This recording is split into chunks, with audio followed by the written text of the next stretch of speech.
Haleluya, Shalom. Puji syukur kiranya kita semua tetap dalam pemeliharaan Tuhan ya. Pada renungan singkat kali ini, kita akan mendengarkan tema yaitu senantiasa bersama. Untuk bacaan kita kali ini, kita lihat dalam kitab Mazmur, pasal 139, ayat yang pertama sampai 12.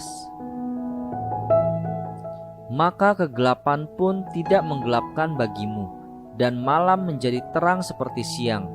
Kegelapan sama seperti terang. Mazmur 139 ayat 12. Bukan dari kata orang lain, Daud mengenal kebesaran dan keperkasaan Allah Israel, tetapi Daud mengalaminya secara langsung. Pembelaan dan penyertaan Tuhan begitu nyata di sepanjang perjalanan hidup Daud. Melewati masa-masa sukar, jalan-jalan yang gelap, bahkan di dalam lembah kekelaman sekalipun, Daud tidak pernah melepaskan genggaman tangan Tuhan untuk menuntun dan menopang Daud. Sehingga Daud berkata, "Terlalu ajaib bagiku pengetahuan itu, terlalu tinggi, tidak sanggup aku mencapainya." Ayat yang ke-6.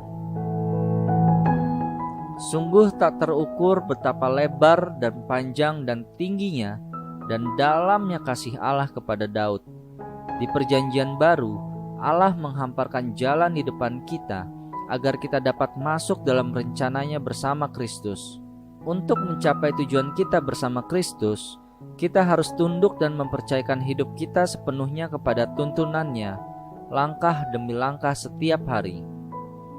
Dalam mengikuti pimpinan Tuhan, masa depan tak selalu tampak cerah, terkadang mendung menyelimuti perjalanan kita. Upah dari kerajaan Allah tidak selalu diberikan keesokan hari, tetapi upah itu pasti datang. Dalam Habakuk 2, ayat yang ketiga, sebab penglihatan itu masih menanti saatnya, tetapi ia bersegera menuju kesudahannya dengan tidak menipu. Apabila berlambat-lambat, nantikanlah itu, sebab itu sungguh-sungguh akan datang dan tidak akan bertangguh. Ketaatan kepada Tuhan dan firman-Nya selalu akan mendatangkan upah. Taat berjalan dengan Tuhan berarti kita harus melalui lorong-lorong yang belum kita kenal dan sangat asing bagi kita. Tetapi tidak bagi Tuhan, sebab Ia tahu jalan hidupku, kata Ayub dalam Ayub pasal 23 ayat 10a. Kegelapan sepekat apapun tidak akan bisa menggelapkan Tuhan. Kita tidak tahu apa yang akan terjadi di hari esok, tetapi Yesus tahu. Dia mempunyai suatu rencana yang indah bagi kita, sehingga Dia tahu bagaimana mengatur langkah dan memimpin langkah kita agar rencananya terpenuhi dalam hidup kita.